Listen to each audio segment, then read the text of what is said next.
Mas quando o Lula, quando a Dilma precisaram de hospital, foram para os melhores hospitais do Brasil. Desgraçados! Isto é que tem que ser dito!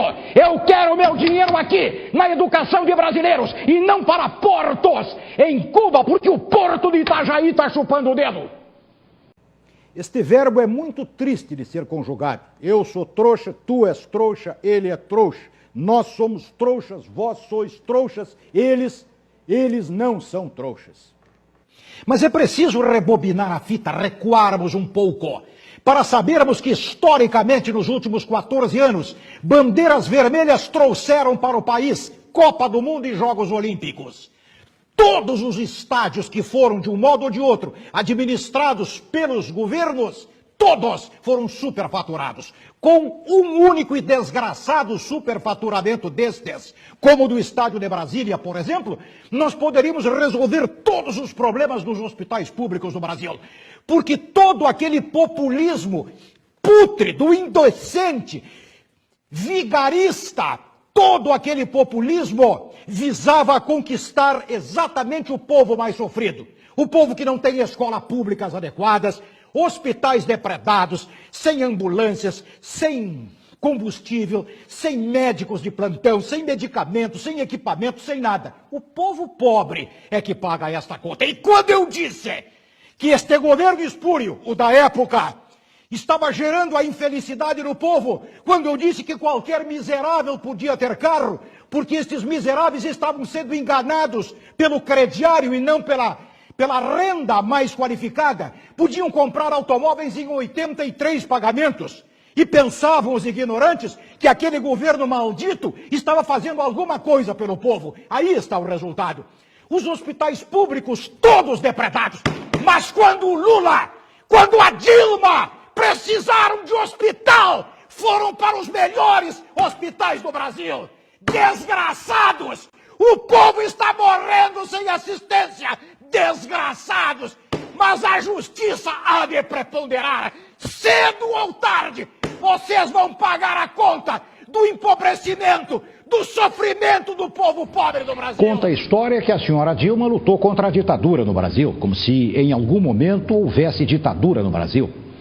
Ditadura teríamos se os comunistas da época tivessem espaço e tempo para incendiar o Brasil. Mas vamos lá, ela lutou contra a ditadura. Mas aí vai a Cuba abraçar um ditador?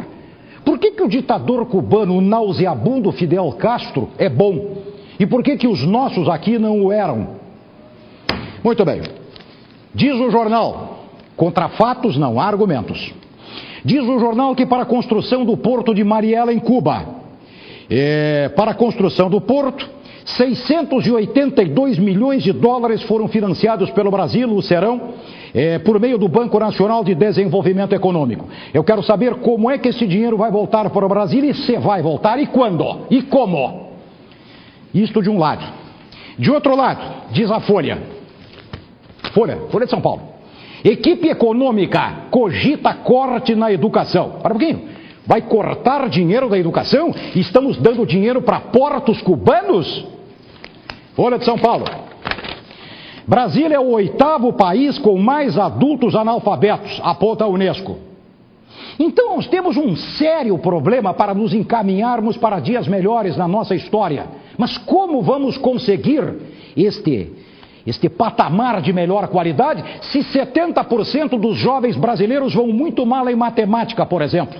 Será que é esta a proporção na Coreia do Sul, deste tamanhinho? Diante dos 8 milhões e 500 mil quilômetros quadrados do Brasil, uma terra que dispõe de todos os recursos de que o planeta precisa para continuar a girar pelos milênios, mas vivemos como pobres, não investimos em educação, cogita-se cortar na educação, mas dólares pesados do meu bolso de trabalhador brasileiro, que tenho 30 de abril para prestar contas para o leão, para o fisco, para o imposto de renda. Então o meu dinheiro de trabalhador brasileiro, o seu, no sentido maior da expressão, vai para o Fidel Castro, para o nauseabundo, para o historicamente autor de disparos contra os muros de Cuba, contra os que se rebelavam contra a sua ditadura nauseabunda, funesta. Mas os vilões são os americanos. Não fossem os xerifes americanos, não haveria mais vida na América Latina. Isto é que tem que ser dito. Eu quero meu dinheiro aqui, na educação de brasileiros, e não para portos em Cuba, porque o porto de Itajaí está chupando o dedo.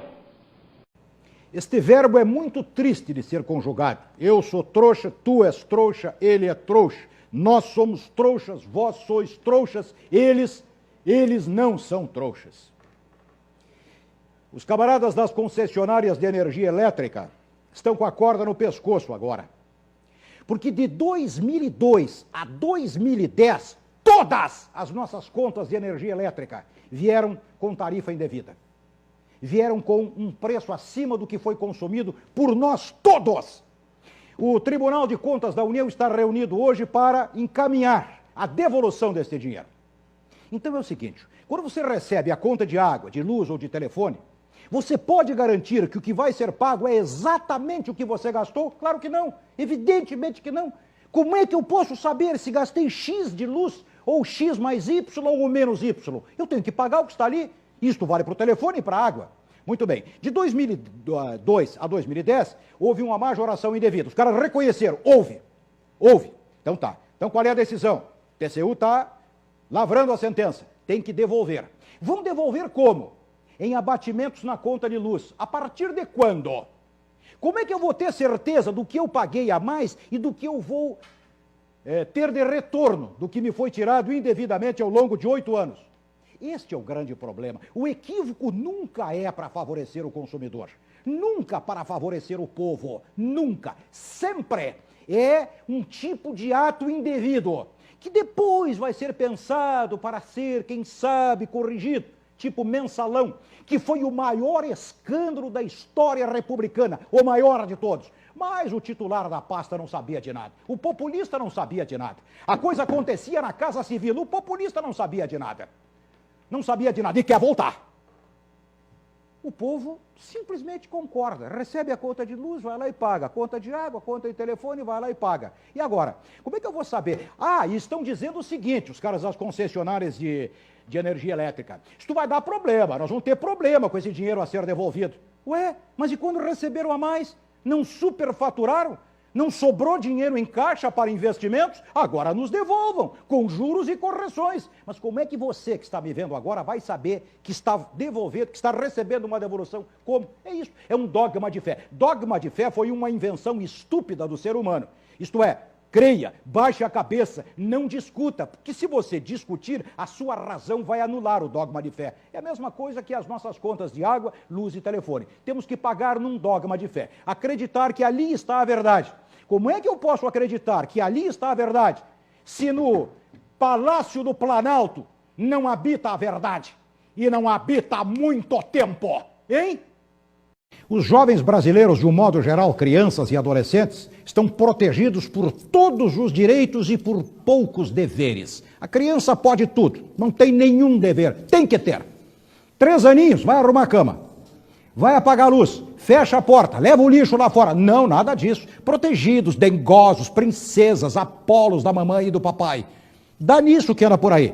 Manchete da Folha de São Paulo de ontem. Cidades avançam no índice de desenvolvimento humano, mas educação é ponto fraco. Mas é claro, governos populistas, tipo Lula, por exemplo, não tem nenhum interesse em investir pesado na educação, na instrução. Por quê? Porque um povo instruído é um povo que sabe ler, que lê e que sabe pensar e que, consequentemente, não vota de modo leviano, pelo menos por princípio.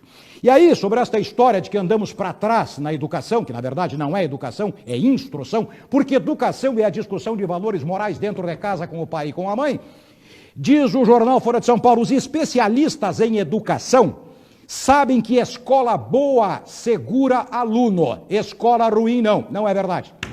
Desafio a estes especialistas em educação a que me provem por quê.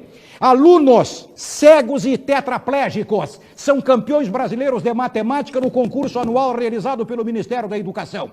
Gente que é levada pelo pai em carrinho de mão, lá das grotas do interior de Pernambuco, e que ganha medalha de ouro em matemática. Enquanto filhos de gente boa, fim de ano, vem dizer para a família, a professora não gosta de mim, fiquei em recuperação, vagabundo, safado, ordinário e sem vergonha. Tu não estudas, não existe professora, não existe professor que não goste de bom aluno.